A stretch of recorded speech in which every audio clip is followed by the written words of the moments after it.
con la idea que quiero comenzar esta mañana es con un ejemplo de 12 espías que Dios usó del pueblo de Israel. Entonces tú te preguntas, ¿12 espías? ¿Eso es qué es? ¿El DAS, la CIA? Eso. Pero básicamente era cuando Dios sacó el pueblo de Israel de Egipto y los llevó a través del desierto y todo el cuento, pues ellos tenían que llegar a un punto en el que no era simplemente, bueno, aquí está la tierra y vamos para adelante, sino que Dios les dijo, eran 12 tribus y quiero que de cada tribu tomen un hombre y ese grupo de 12 van a ser enviados durante un tiempo a espiar o conocer o reconocer esa tierra prometida. Ellos se demoraron 40 días en ir, mirar y regresaron con un informe. De pronto, no sé si tú has leído esa historia en la palabra de Dios, pero ellos tenían que traer un informe de todo lo que vieron allá durante 40 días. Entonces, piénsalo, son 12 personas, 12 hombres, y cada uno, aunque todos fueron por el mismo camino y aunque todos vieron lo mismo, vamos a notar que hay una gran diferencia en el informe que dieron ellos. Entonces, me gustaría que pensaras, si hoy Dios, pero quiero devolverlo aquí antes de poner si hoy Dios a nosotros como iglesia, cada vez que somos enviados a este mundo, en cierta forma somos como espías, ¿cierto? Y tenemos que dar un informe. Date cuenta, piensa en cuando tú estás allá afuera cada día, ¿cuál es tu lectura de lo que está pasando en este mundo, en esta ciudad, en tu barrio, en donde vives tú? ¿Cuál es tu lectura? ¿Qué es lo que tú percibes? Y cuando tú te sientas con otras personas y juntos empiezan a hablar, ¿perciben lo mismo o están viendo el mismo noticiero? Todo pareciera igual, ¿cierto?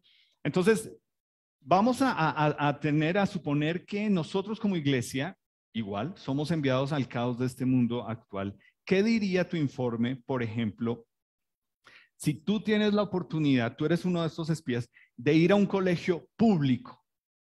¿Qué diría tu informe de la calidad de la educación, de los profesores, de los muchachos? ¿Qué diría ese informe de lo que tú ves en los colegios públicos?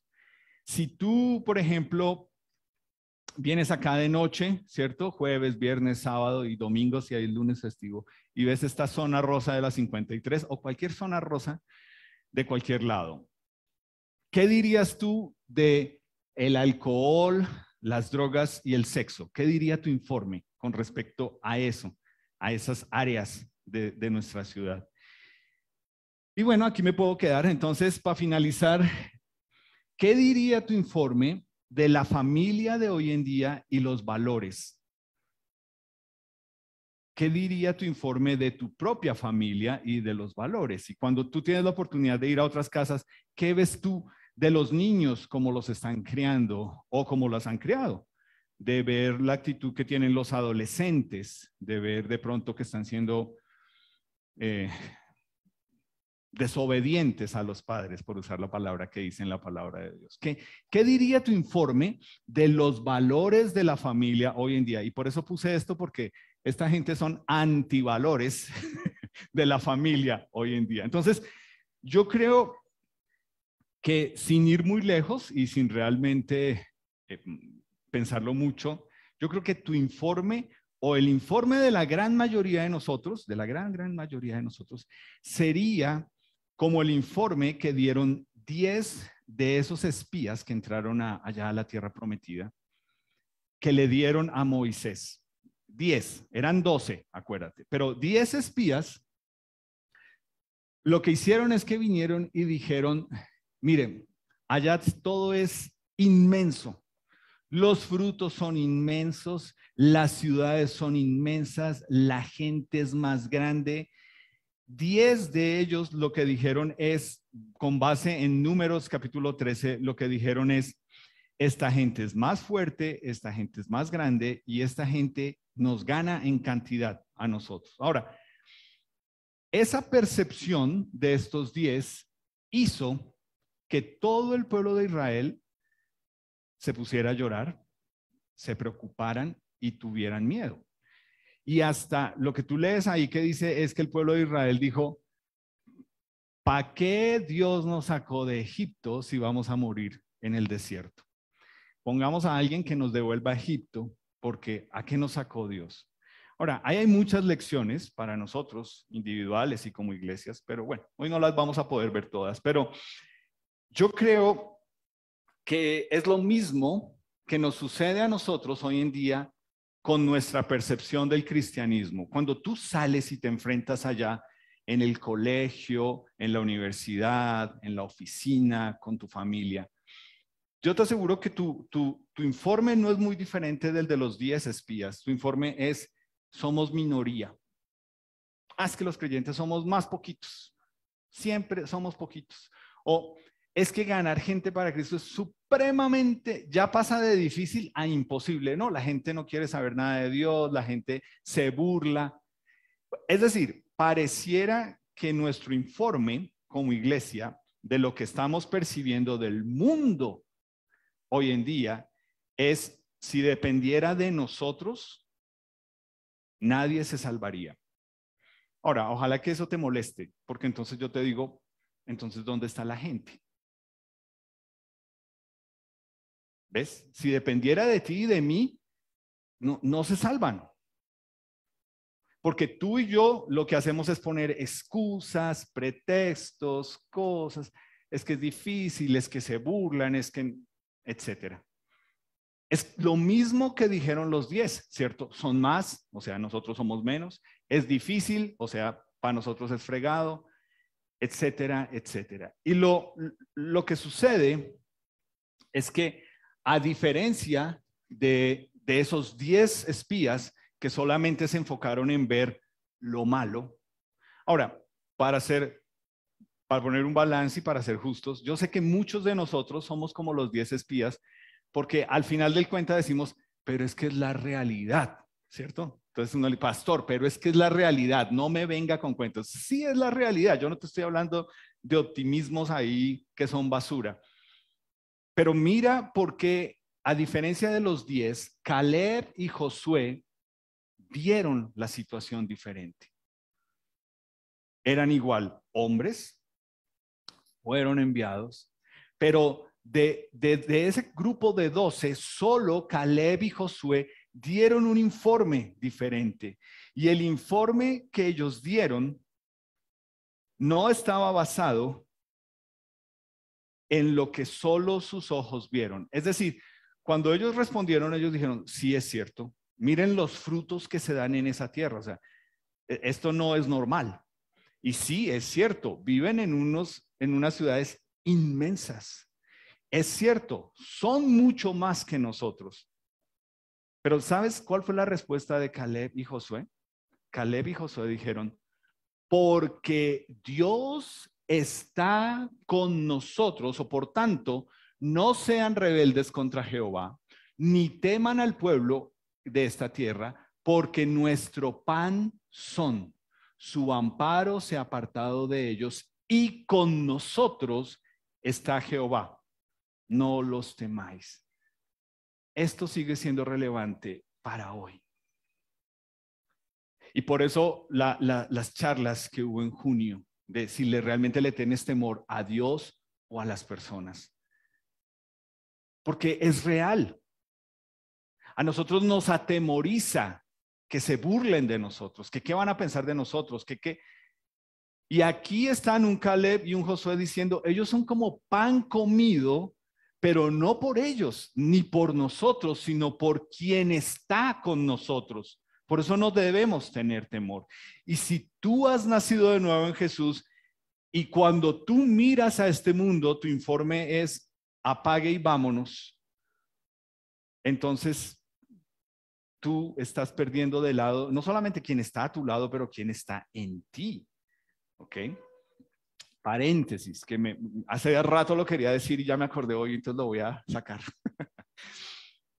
En esta iglesia no le pedimos al Espíritu Santo que venga a nuestra reunión, porque ya lo tenemos cada uno de nosotros que hemos nacido de Jesús en nosotros. Entonces no le tenemos que pedir, ven y quédate con nosotros. Yo creo que el Espíritu Santo está diciendo, creo que necesitas estudiar un poquito más acerca de qué se trata, mi presencia en ti. Y es lo que están diciendo ellos. Dios está con nosotros, no temamos. ¿Ok? ¿Sabes cuál fue la reacción de la gente cuando Caleb y Josué, a diferencia de los otros 10, dijeron esto? El pueblo, ¿qué hizo? Los querían apedrear. Es decir, sí, la verdad incomoda. Y es lo que nos va a pasar a nosotros. Ojalá que si tú incomodas con la verdad de Dios, sea por la verdad de Dios, no por tu actitud, sino por lo que es la verdad de la palabra de Dios. Entonces, obviamente desearon no haber salido de Egipto y bueno, todo era un caos. Ahora, mi pregunta para todos nosotros es esta. ¿Tu visión, tu informe del mundo allá afuera, le da la razón a los 10 espías? Y te acuerdas que yo lo mencioné la semana pasada y lo he mencionado cuando presentamos nuestros niños. ¿Tú eres de las personas que piensas, uy, no, ¿para qué traer niños a este mundo? O sea, que tú ves el mundo como lo ven los 10 espías. O tú te casas diciendo, no, yo no quiero tener hijos, ¿para qué traer niños a este mundo? Entonces, ¿para qué te casas? Bueno, para pasear y pasarla rico, pues sí, pero necesitas hijos, necesitas raíces, necesitas bases. Es decir, tú ves este mundo como lo ven las personas allá afuera y tú te permites repetir la basura de la gente que está allá afuera. Tú, te estoy hablando, una nueva criatura en Cristo. Si tú no eres una nueva criatura en Cristo, si tú eres nuestro invitado, tú dices, pues yo no lo veo nada raro, yo simplemente veo y digo, no, este mundo está mal y apague y vámonos. O tú, siendo una nueva criatura en Cristo, tienes fe en Dios como Caleb y como Josué. No fe en que yo tengo fe que todo cambiará. Eso es basura. Eso no es fe. Fe no es tener fe porque tengo fe. Fe es conocer a Dios, porque yo sé quién es Él, porque yo lo he leído en su palabra, porque me han enseñado y porque yo confío en Él, yo tengo fe en Él. No fe en que todo va a cambiar y en que todo va a mejorar. No, la verdad es que las cosas no van a mejorar. Y por eso tú tienes que estar familiarizado con las historias del Nuevo Testamento. Y lo que nos dice es el diluvio en la época de Noé vino cuando las personas estaban viviendo unas vidas desaforadas. Entonces, no, es que el mundo hoy en día está peor. Que tú te hayas encerrado y no hayas visto cosas, no quiere decir que este mundo no sea lo peor desde Adán y Eva. Entonces, ¿por qué esto? Porque a la luz de todo lo que está pasando, nosotros debemos estudiar la palabra de Dios, leer en ella y entender lo que está escrito hace más de 2000 años para que nosotros entendamos el momento en el que estamos. O sea, tú como una nueva criatura en Cristo, tú no deberías estar repitiendo esto. No, es que este mundo ahora, yo nunca había visto eso. Tú, pero ha existido. Siempre, porque se llama pecado y está en nosotros.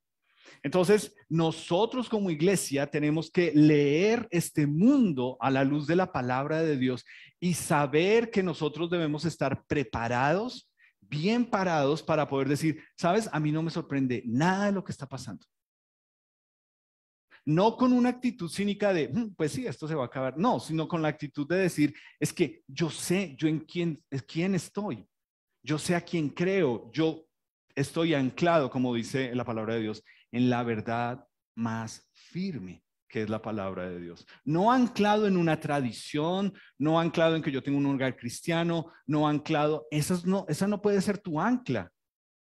Tu ancla no puede ser nada que dependa de ti. Tu ancla para estar en las tormentas de este mundo tiene que ser lo que dice la palabra de Dios.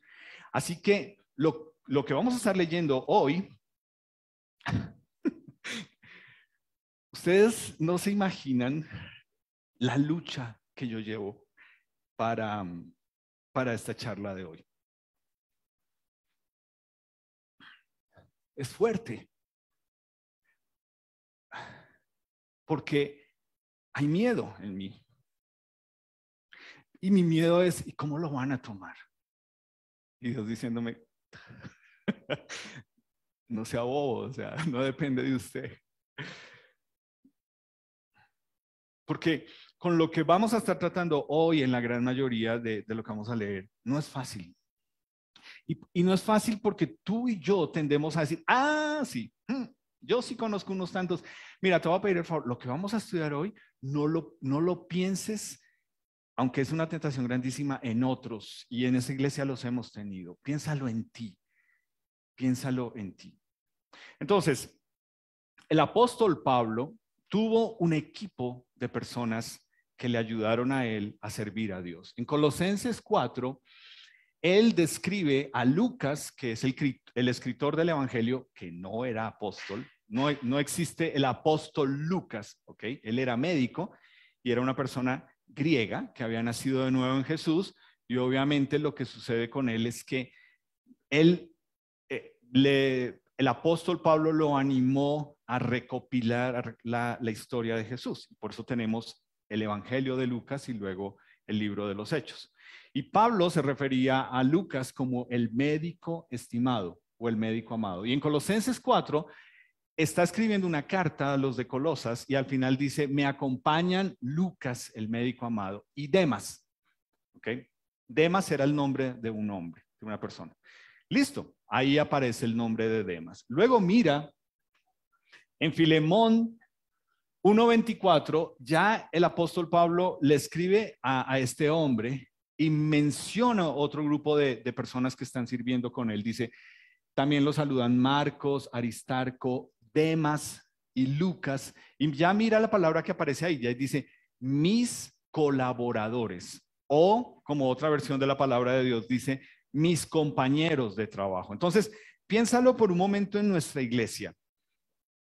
Tú y yo, si tuviéramos, o sea, regresarnos a hace unos años atrás, estábamos recordando hace poco, cuando estábamos en la iglesia en la que yo crecí y era joven, hace rato.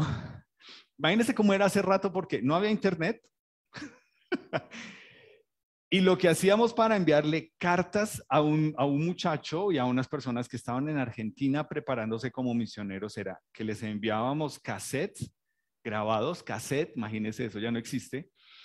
O si nos tocaba carta en un papel que era supremamente delgadito y alguien con un pulso y una letra bien bonita escribía la carta en nombre de todos y ahí poníamos los saluda tal, los saluda pastor, porque entre menos pesara, menos costaba el envío de la carta. Y pues ya hoy en día no usamos cartas, pero si usáramos cartas, pues obviamente uno haría lo mismo, ¿cierto? Escribiría saludos del pastor, saludos de este, saludos de aquel. Y eso es lo que está haciendo aquí el apóstol Pablo, ¿cierto? Está mencionando personas que son conocidos para otros porque dentro de la tarea que está haciendo el apóstol Pablo, pues obviamente ellos los han conocido a estos colaboradores. Ahora, aquí hay un cambio en la historia y mira lo que dice en 2 Timoteo 4, el apóstol Pablo escribiéndole a Timoteo, le dice, procura venir a verme pronto, pues Demas me ha abandonado. Y mira la razón que da. Habiendo amado este mundo presente y se ha ido a Tesalónica. Tesalónica, haz de cuenta, es Bogotá. ¿Qué pasó? ¿Qué pasó con Demas? Y aquí es donde tú piensas, sí, yo estaba aquí el suficiente tiempo para conocer gente que ha entrado, se ha ido. Fuerte. ¿Por qué razón se fueron? Y siempre los vamos a tener. O sea, yo no te estoy diciendo nada hoy que nosotros que llevamos bastante en el camino del Señor y a veces estorbamos en el camino del Señor. Hemos visto esto. Pero ¿qué fue eso tan fuerte que el apóstol Pablo escribiéndole a Timoteo le dice? Es que fue algo profundo porque me abandonó porque se fue detrás de este mundo. Entonces tú piensas de pronto esto te coge a ti desprevenido y tú dices, bueno, pues, o sea, pastor, pero es que todos tenemos luchas con este mundo. Pues vamos a leer de eso porque me parece importante poder aclarar esto. ¿Qué significa que Demas se fue amando a este mundo y abandonó al apóstol Pablo y toda la tarea que Dios les había dado? Si tú recuerdas, en Lucas capítulo 8, y eso también está en Mateo, Marcos, Lucas y Juan, se nos relata la parábola del sembrador, y lo que nos dice es: el sembrador salió a sembrar, el sembrador es Dios, la semilla es la palabra de Dios. ¿Okay? No somos nosotros ni tenemos absolutamente nada que ver ahí. Pero lo que nos dice es que habían unos terrenos donde cae la semilla. Y se mencionan esos terrenos, ¿cierto? Una semilla cayó al lado del camino, otra cayó entre espinos, otra se la comieron las aves, pero solo hubo una semilla que cayó en el terreno que se había preparado. Y eso es importante que nosotros lo recordemos, porque a veces pensamos, es que esta persona ya está preparada. Tiene que ser un obrar del Espíritu de Dios que ha estado preparando el terreno, si no va a pasar esto. Dice, la parte que cayó entre espinos son los que oyeron la palabra de Dios. Y tú y yo conocemos cualquier cantidad, ¿cierto? Oyeron, ay, qué lindo, qué bonito, bueno. Pero luego siguen su camino y son ahogados. ¿Por qué? Por los afanes, por las riquezas y por los placeres de esta vida. ¿Quién de nosotros está exento de esto? De poner nuestra vista en las cosas de este mundo, ¿cierto? Son los deseos de nuestra carne, son los deseos de lo que nuestros ojos ven, son los deseos de lo que nuestra carne quiere, y es esa vanagloria que nuestro ego persigue en cosas. Entonces tú me dirías, pero pues entonces yo estoy ahí porque a mí me pasa eso. La clave aquí es entender que nos dice que no hay fruto, ¿ok? Esa es la clave. Y ese fruto, pues obviamente no va a depender de si llevas aquí 5, 10, 15 años, no depende de eso. Depende de fruto de haber nacido de nuevo en Jesús. Entonces, obviamente que somos tentados en estos aspectos, pero hay un gran problema que me parece importante que lo tengamos claro, que es lo que nos dice Santiago en 4:4. Nos dice, o almas adúlteras. Y tú sabes que el término adúltero es fuerte, ¿cierto? Es alguien que engaña a su esposo o esposa. No saben que la amistad con el mundo es enemistad contra Dios. Yo espero que este pasaje no sea nuevo para ti, pero si tú lo estás leyendo por primera vez, esto debería ayudarte a entender, decir, oh Margot, ¿dónde están mis amigos? Oh Margot, cualquiera pues que quiera ser amigo del mundo, ¿qué le dice Dios? Yo te entiendo, todos son humanos, no hay problema, yo sé que tú tienes, es lo que dice. El que quiere ser amigo del mundo se convierte en enemigo de Dios. Yo te pregunto a ti, ¿dónde estás tú según este versículo? No según yo me hago a un lado. Pero según este versículo, ¿dónde estás tú? ¿Qué tanto tú piensas? Ay, pero qué malo tiene, pero es solo una cosita, pero es solo es. O sea, tú quieres ser amigo de acá y amigo de acá, y Dios te dice, o allá o acá, pero aguas tibias no. Y esto es confrontante. Por eso te digo, esto es lo primero. El primero que tienes que pensarlo eres tú. Que tú piensas, ay, pero ¿qué tiene de malo? Y todo comienza con eso. Ay, pero ¿qué tiene de malo? Pues si tú mismo no le ves lo malo, tú siendo una nueva criatura en Cristo, tú debes filtrar mucho de lo que está pasando en tu vida con estos versículos.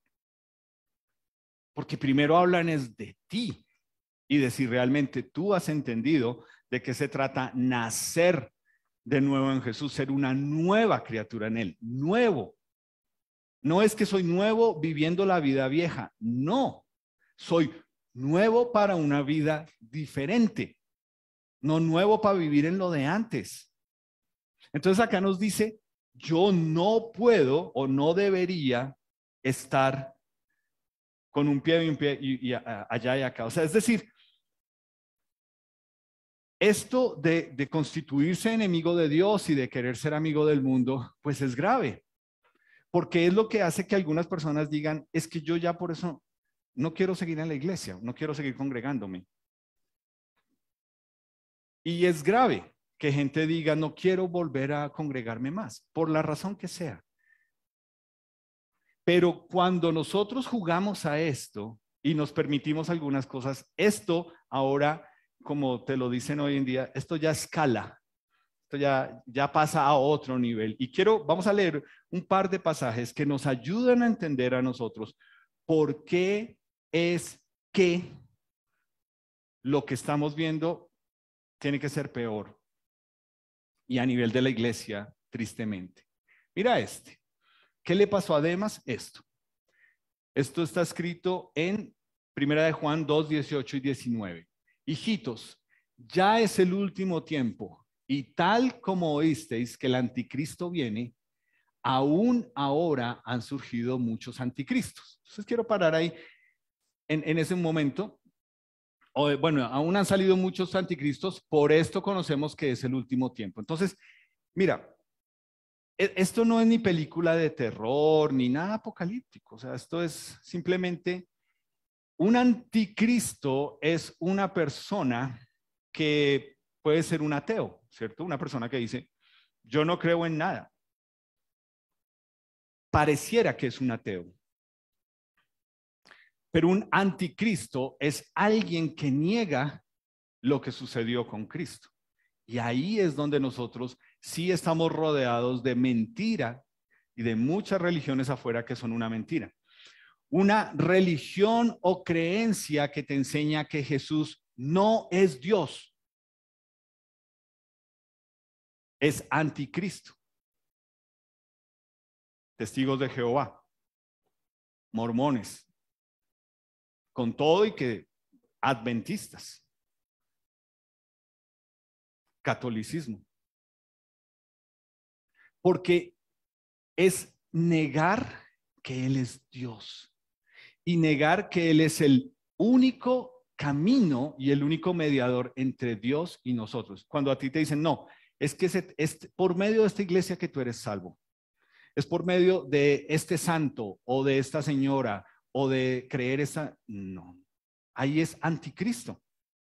Entonces no te hagas ideas de que es un diablo con cachos y con cola. No, por eso nos dice, Satanás se disfraza como ángel de luz, porque es anticristo, pero es sutil. Pues no creemos que Jesús es Dios, pero tranquilo, en todo lo demás estamos de acuerdo. Eso es lo más importante. Pues no, o sea, tú no vas al cielo solo por Jesús. Tú tienes que bautizarte, hacer la primera comunión y luego la confirmación y luego, pero creemos en Jesús, entonces no creen. Sí es Jesús, pero entonces no comas carne, no comas cerdo, cree los escritos de tal. Eso es ser anticristo, porque es negar que Jesús es Dios y negar todo lo que Él hizo. Entonces por eso Él nos dice, este es el último tiempo. ¿Cuándo comienza el último tiempo? Pues de Jesús para acá. Y Juan nos dice, salieron de nosotros, pero no eran de nosotros. Porque si hubiesen sido de nosotros, habrían permanecido con nosotros, que fue la charla que vimos en mitad de julio. Pero salieron para que se manifestase que no todos son de nosotros. Y ahí es donde algunos de nosotros, y me pongo yo de primero en esa lista, somos prontos a decir, no, es que ese nunca fue salvo. Yo ya he tenido que refrenarme y aprender a decir, yo no puedo decir eso. Con todo y que veo, escucho de algunas personas que están anticristo total, o sea, negando a Jesús de una forma terrible, pero yo no puedo decir eso. Yo no soy Dios, gracias a Dios.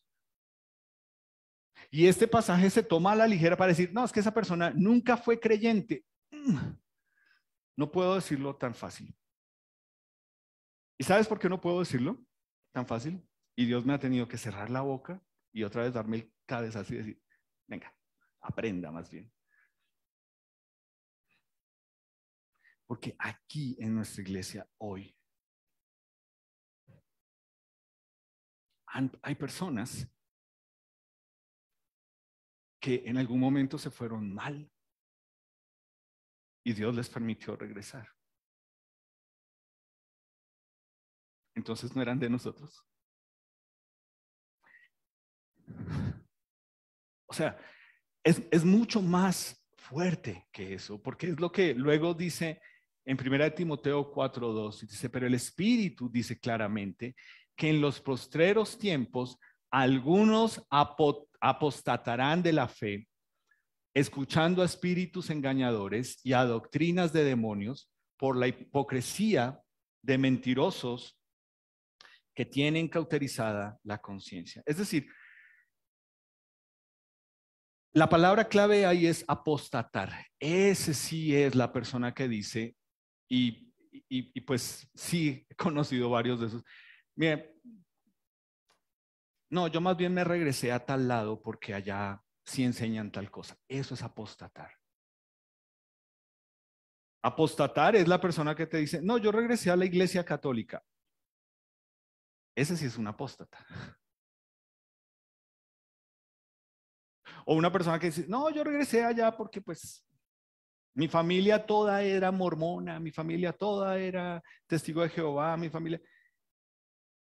Eso sí es ser un apóstata. Una persona que escucha un espíritu engañador, que enseña una doctrina de demonios, que son personas que nos dice que tienen la conciencia cauterizada. Y tiene que existir esto porque es que tú puedes pasar esto por el filtro de todo lo que Jesús dice. Tiene que haber un juicio, tiene que separarse el trigo de la cizaña, las ovejas de las cabras. Y aquí es donde tú tienes que entender que esto no se trata de que tú pienses en la lista de personas, sino que el primero que encabeza en esa lista eres tú. Para decir, Dios, cuídame, ayuda a cuidar mi corazón. Yo no quiero fallarte. Me duele que tal vez esas personas lo hagan, pero el primero que tiene que estar en la lista y el primero que Dios, todo este tiempo Dios me ha dicho, Álvaro, ponte de primero para decir, Dios, yo te necesito. Yo no quiero tener una conciencia cauterizada. Yo no quiero ser un hombre que se para supuestamente investido de Dios a decir, no, tranquilo, el que se quiera divorciar, hágale. Dios sabe y Dios conoce. No, no. Te vamos a animar a luchar por tu hogar, así te cueste lágrimas de sangre. Pero una conciencia cauterizada, y lo que esta gente enseña es que es Jesús más algo que yo puedo aportar. Y el gran problema es eso. El apóstata es la persona que nunca entendió de qué se trata el evangelio de salvación, que Cristo vino a morir por sus pecados en una cruz, porque es la única forma en que Dios lo podía aceptar para verlo completo o íntegro o perfecto, si quieres. Porque uno solo no se puede salvar a uno mismo. Eso es lo que nosotros necesitamos creer, es que Jesús, siendo Dios, se humilló y vino a este mundo a morir en una cruz por tus pecados y por mis pecados, y es el único en el que podemos tener una vida nueva. Pero si a ti te dicen, no, pues sí es Jesús, pero el bautismo, pero la primera comunión, no, entonces no es Jesús. No, sí es Jesús, pero no comas carne, entonces no es Jesús. No, sí es Jesús, pero usa falda larga, entonces no es Jesús. Cuando es solo Jesús, tú sabes que te están enseñando de acá y te están diciendo que si es solo Jesús, no hay nada bueno en ti. Nada. Absolutamente nada. Nunca. Y puedes llegar a los 70 y pico de años y te sientas con esta señora que está ahí a decirte, pastor, esta semana fue una lucha para mí.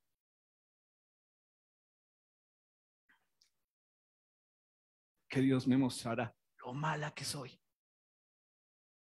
Doña Isla, pero usted tiene 70 y pico de años, usted ya debería ser una santa que canonizamos. No, es una pecadora igual que todos nosotros. Ese es el evangelio de Jesús.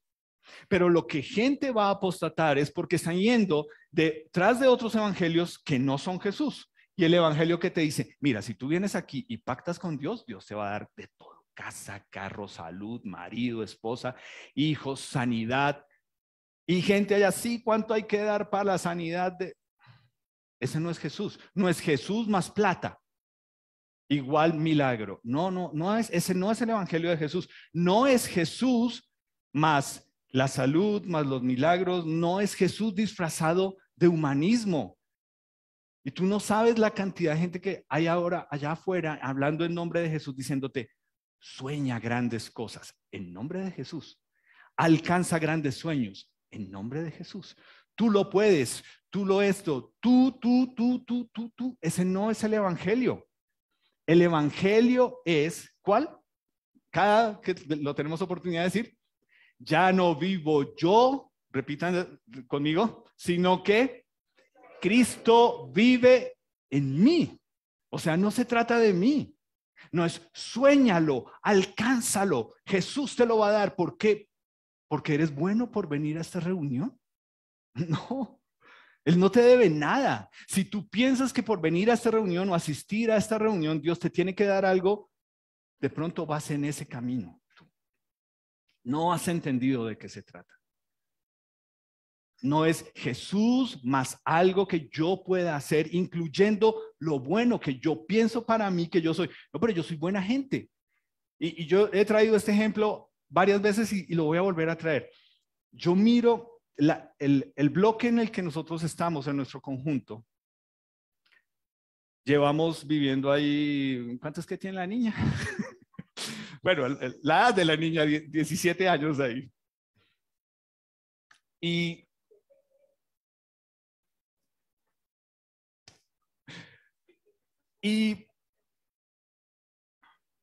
pues he tenido la oportunidad de ver otros hogares. Obviamente yo sé que ellos miran a los de la casa de la esquina y dicen, Y el otro día con Libby estábamos mirando y decíamos, ¿qué hogares de los que todavía viven acá son hogares bonitos? Hogares donde todavía la pareja está casada, los hijos hemos visto cómo han crecido, porque pues si nuestra hija tiene 17, algunos de ellos ya tienen igual, 17, 18, 20, 21, 22, 24. ¿Y sabes qué vimos en por lo menos 1, 2, 3, 4 hogares? Un papá y una mamá que viven en ese mismo hogar y que han criado a esos hijos. Y mi pregunta fue, ¿y entonces cuál es la diferencia conmigo? ¿Me hago entender? Porque a la luz de lo que yo veo, son buena gente. Tienen hogares bonitos. Yo no puedo ir a decirles, mire, lo que pasa es que ustedes no han sabido criar sus hijos. Ah, ¿no? Aquí los tengo. Han estudiado, están juiciosas, no han resultado embarazadas. ¿Qué tengo que hacer? Enséñeme usted. A ver, ¿qué tengo que hacer para criar buenos hijos? Ese es el punto. A mí me encanta cómo Dios me ha tenido que llevar a decirme, no, tú no eres bueno. Porque te pongo el espejo de estas familias que están ahí que te pueden decir, aquí estoy, casado con mi esposa, criando mis hijos. ¿Cuál es la diferencia con usted? Fuerte, ¿no? Y eso es lo que nosotros deberíamos pensar. En el momento en que cada uno de nosotros tiene esa tentación de creer lo bueno que es, Dios se ganó la lotería conmigo. No, Dios no me debe a mí nada. No soy buena persona y Dios no lo va a hacer. Entonces, ¿a qué nos lleva todo esto? Mira lo que dice 2 Corintios 13:5. No sé si lo habías leído en algún momento, ojalá que sí. Examinaos a vosotros mismos para ver si estáis firmes en la fe. Una prueba, una autoprueba, un test. Yo necesito saber realmente si estoy firme en la fe. ¿Por qué? Y él dice aquí, pruébense a ustedes mismos, o conocen o no conocen en cuanto a ustedes mismos que Jesucristo está en ustedes, a menos que estén reprobados. Entonces tú dices, uy, no, pero quíteme ese vosotros supisteis, nosotros, póngamelo en otra versión. Examínense a ustedes mismos y pónganse a prueba para ver si están firmes en su fe. De seguro, ustedes saben que Jesucristo vive en ustedes, a menos que no pasen la prueba. ¿Qué dice ahí? ¿Jesucristo más algo que yo le agrego? No. Él dice, la prueba cuando yo me examino es ¿qué le creo yo a Jesús? Que es Dios, que es mi Salvador. O yo le estoy creyendo que no, pues que yo creo que ya perdí la salvación. Jesús me votó. Necesitas estudiar y entender que no. Por eso es que este era mi miedo y mi duda, era Dios, esto va a ser difícil para algunas personas que piensen, uy, no, pero bueno, aquí estamos. Entonces la pregunta es eso, ¿qué seguridad tienes tú de que eres salvo en Jesús? Porque si tú estás pensando que ser salvo es porque yo soy buena persona, porque yo vengo a las reuniones, porque yo repetí una oración, ¿ok? Y esto siempre lo estamos en el discipulado, sobre todo, no se trata de que tú repetiste una oración, o sea, eso no te salva. Repetir una oración no te salva. Ni tampoco que creciste en un hogar cristiano, eso no salva. Dios no tiene nietos, ¿cierto? No tiene nietos. Me encantaría, pero no, Dios no funciona así. Entonces, ¿cómo sé yo que estoy firme en mi fe en Jesús? Si no se trata de mí.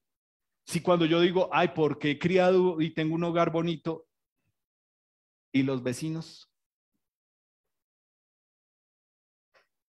Entonces, creo que es entender que la prueba de mi fe es cuando Dios me lleva a mí por medio de su palabra a entender que yo fui salvo, por eso es que es la salvación, yo fui salvo de la ira de Dios.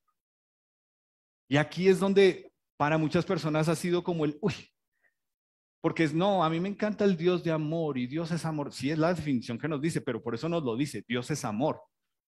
O sea que tú no sabes qué es el amor, a no ser que conozcas a Dios.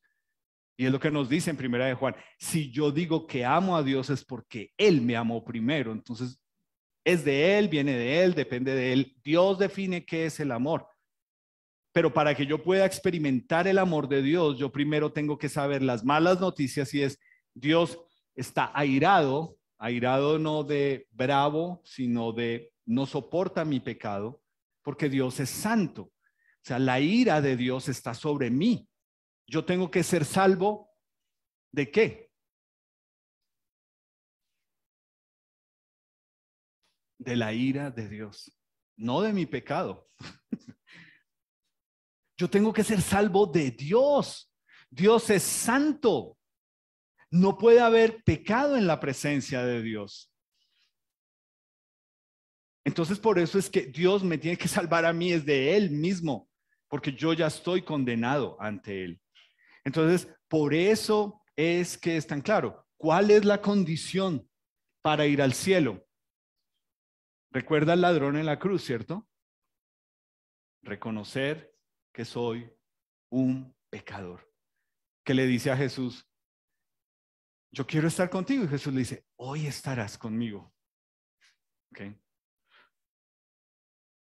¿Cómo sé yo para hacer esta prueba de que soy salvo de la ira de Dios sobre mi propio pecado? Porque hay un cambio en la forma mía de pensar en cuanto a mi pecado y en cuanto al mundo. No puedo decir que he nacido de nuevo en Jesús y queriendo ser amigo del mundo. No puedo. Me gusta, me jala, me llama la atención, pero no es lo que debería ser como una persona que ha nacido de nuevo en Jesús. Y como sé que he sido salvo de la ira de Dios sobre mi propio pecado, porque ya no vivo yo, sino que Cristo vive en mí y los demás lo notan. ¿Ves? Se nota. Y yo pienso se tiene que notar en cosas profundas y en cosas donde tú entiendes y en cosas donde tú tienes que ir a las personas. ¿Ves? Yo recuerdo una familia quejándose de los vecinos que hacían bulla y que tomaban y esto. Y pues ellos, bueno, nos conocimos en alguna iglesia. Y ese señor siempre se quejaba, no, es que tengo sueño los domingos, ¿no? Porque yo un día le tuve que preguntar, le dije, pero yo le hago una pregunta, ¿usted no duerme bien? Porque pues es que como yo lo veo ahí que se está como durmiendo, de pronto yo soy muy ladrilludo, me gustaría saber por qué lo duermo, mi voz lo arrulla. ¿Qué puedo hacer yo para ayudar que su mercecita linda no se duerma? No, es que yo tengo unos vecinos que cada 8 días es la rumba y eso me tiene. Bueno, yo dejé eso ahí. Y un día estábamos así hablando en grupo pequeño y la pregunta apuntaba a conocer algo de la vida de las personas y él dice, cuando yo en mi casa, mi atrio, mi adoración era tener un bar empotrado lleno de trago y poner música de cantina e invitar a mis amigos a tomar y yo que como, o sea, el disco. Y yo después le dije, o sea que usted es el que mejor entiende a esos vecinos. ¿Usted les ha ido a hablar? Se queda parpadeando. Pero es eso.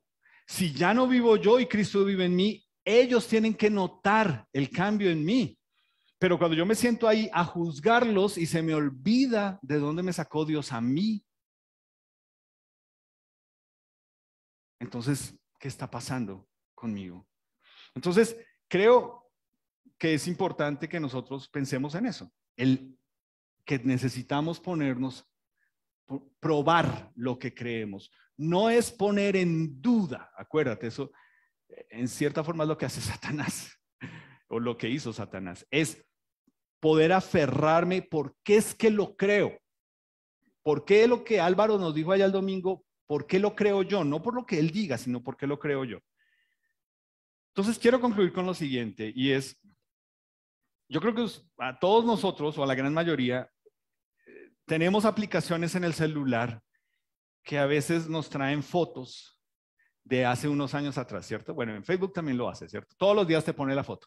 Esta foto la tomaste hace 7 años, hace 8. Entonces, ¿qué es lo primero que uno mira en las fotos cuando uno aparece en una foto?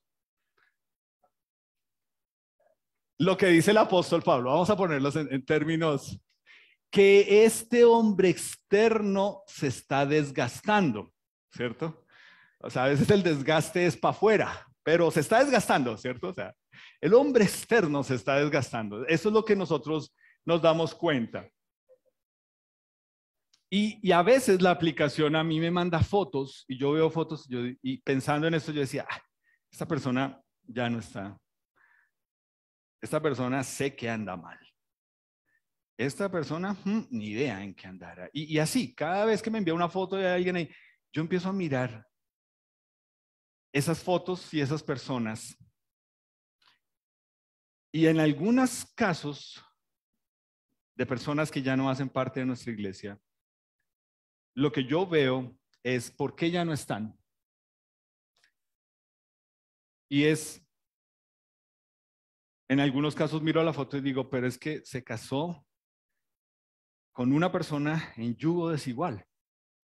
Y después más bien me pongo a pensar, ¿o será que es que esta persona nunca, nunca realmente entendió y también por eso se casó así en yugo desigual? O en un matrimonio, ¿cierto? Con un incrédulo.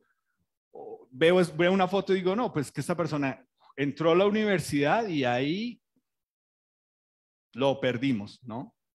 Puso en duda todo, lo hizo un paquetico, vino y nos dijo, yo ya no creo esta basura y nos lo tiró y se fue. ¿Ha habido gente así? Ha habido gente que se fueron de aquí porque pues le han sido infiel a su pareja.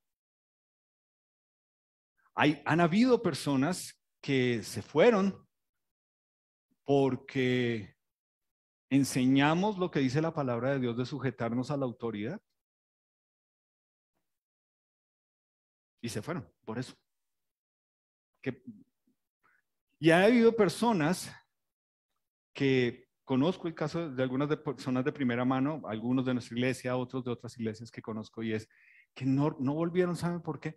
Porque sus hijos crecieron y todo lo que tenían, cogieron, hicieron un paquetico y les dijeron, yo ya no creo toda esta basura que ustedes me enseñaron, y están apartados de Dios. Y estos papás piensan, yo ya no puedo servir en la iglesia porque mi hijo ya no cree en Dios. O sea, si es un adulto y es mayor de edad, pues está tomando una decisión. Ya si es un adolescente y viene y le hace un paquetico y le entrega, pues, ¿qué manejo se le va a dar? Pero a lo que voy con esto es que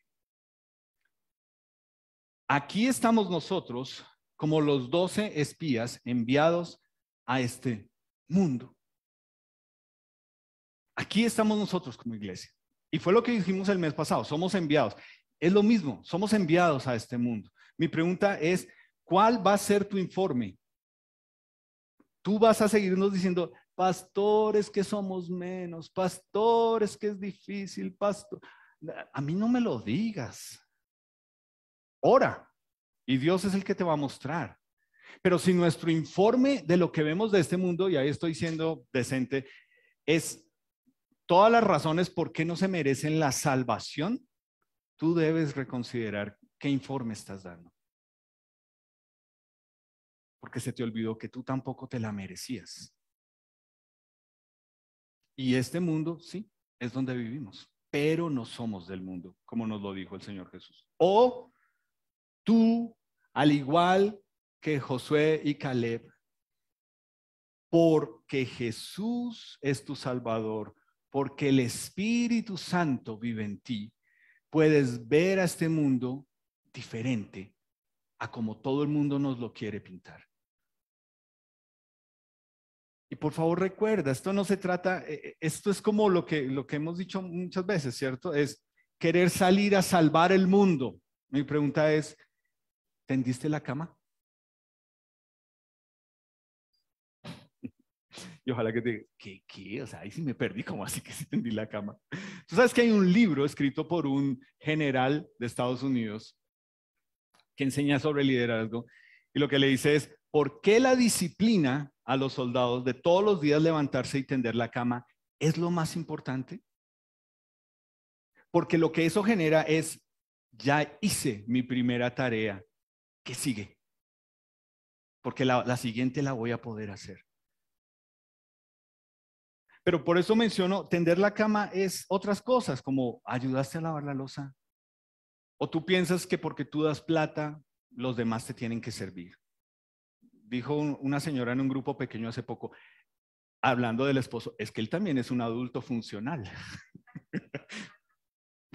Entonces su merced linda, o tiene aquí, no. Pero es eso, queremos pretender salvar el mundo, pero comencemos en nuestra casa. ¿Qué está pasando al interior de nuestro hogar? Es nuestra primera iglesia. Iglesia, tu hogar es tu primera iglesia, tu primer ministerio, tu primer área de servicio. Entonces, creo que es importante que nosotros entendamos que Caleb y Josué no vinieron con un informe de, pero ánimo, tú lo puedes, porque todo lo puedo en Cristo. No salieron con estas cosas malinterpretadas, sino que dijeron, es que Dios está con nosotros. Y Dios ya les había demostrado desde que salieron de Egipto, vez tras vez, tras vez, tras vez, tras vez, su poder para que creyeran en Él y confiaran en Él. Mi pregunta para ti es, ¿tú conoces a Dios? ¿O por eso te identificas con los 10 que dan un informe que básicamente es empaquemos y vámonos porque esto no? Y el apóstol Pablo, cuando escribe que Demas lo abandonó, esto también le escribió a Timoteo, le dijo, solo Lucas está conmigo, ¿no? El discípulo, el médico amado. toma a Marcos y tráele contigo porque me es útil para el ministerio. Y ahí quiero mencionar algo de este muchacho Marcos. Este Marcos, si tú lees la historia, cuando el apóstol Pablo salió en una de sus primeras chocoaventuras que Dios lo envió, salió con Bernabé. Bernabé era el tío de Marcos. Y en el camino, pues imagínate decirle a un muchacho, bueno, vamos, y él lo que piensa es, va a ser un paseo, primero vamos a ir a tal lugar, luego vamos a ir a tal lugar. Pero en la medida en que se dio cuenta que el paseo pasaba como a pesadilla y que era difícil y que de pronto hoy dormían en un buen lugar, mañana quién sabe dónde, hoy tenían comida, mañana no se sabe. Marcos dijo, yo mejor me hago a un lado y se fue. Y el apóstol Pablo escribió muy bravo de, básicamente, porque obviamente Bernabé, que significa consolación, le dio a entender algo y el apóstol Pablo se puso muy bravo, ¿no? Era como bien colérico. Y a mí me llama la atención, o sea, en medio de que está hablando de alguien que lo ha abandonado, ahora trae a colación a alguien que los abandonó en otro momento y que ahora dice, me es útil para el ministerio. Y ahí fue donde yo hice clic y que Dios me dijo, ¿quiénes son esos Marcos que tú crees que ya no sirven y que te voy a volver a poner en el camino?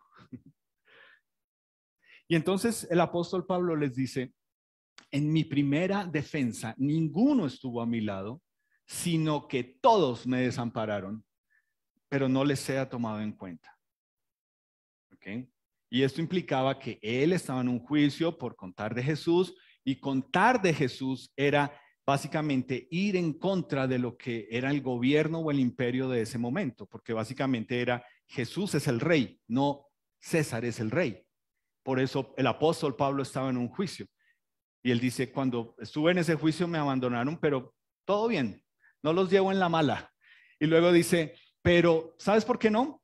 Porque el Señor estuvo a mi lado y me dio fuerzas para que por mí fuese cumplida la predicación y que todos los gentiles oyesen. Y mira lo que dice, ese juicio era porque ya lo tenían listo para echarlo allá en el Coliseo romano o en el Coliseo, allá ponerlo y suelten el león y que dice, por eso fui librado de la boca del león. O sea, aquí hay un tipo que tiene toda la razón para decir, mire, yo se no lo quiero, listo, yo lo perdono, pero no lo quiero volver a ver en la vida, no se me vuelva a aparecer. Y con todo lo colérico, está diciendo, pero sabes, Dios tiene mejores planes y mejores propósitos que yo. Te invito a ponerte en pie, por favor.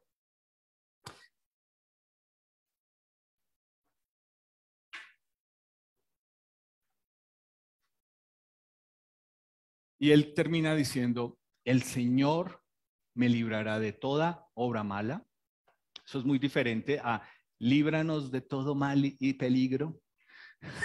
Eso es muy diferente.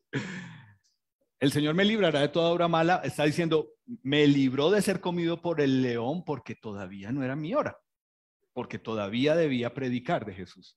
Y me preservará para su reino celestial. Es decir, el día que me toque morirme, no hay problema, yo sé para dónde voy. Y entonces por eso termina diciendo, a Él sea la gloria por los siglos de los siglos. Amén.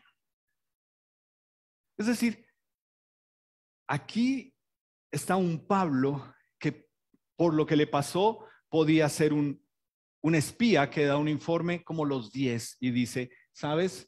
Este mundo es un asco, este mundo es una porquería, aún la gente que va con uno lo traiciona a uno, nadie es de confianza, eso no coma cuenta, y todo y amargarse y amargarse y amargarse, y con toda la razón. Y ser uno de esos 10 que dice, no, apague y vámonos, esto que un Caleb y que un Josué vio las cosas de una forma muy diferente, muy a pesar de las circunstancias que estaban sucediendo. ¿Por qué?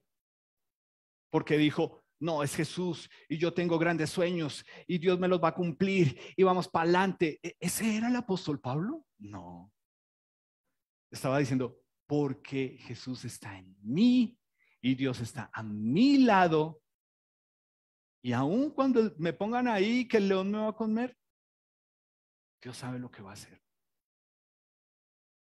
Y tú piensas que lo más trágico es, no, es que yo no sé con qué estás luchando esta semana, pero tú te das cuenta que las cosas van cíclicas. No, esta semana sí me echan. No, ya de seguro esta semana no paso.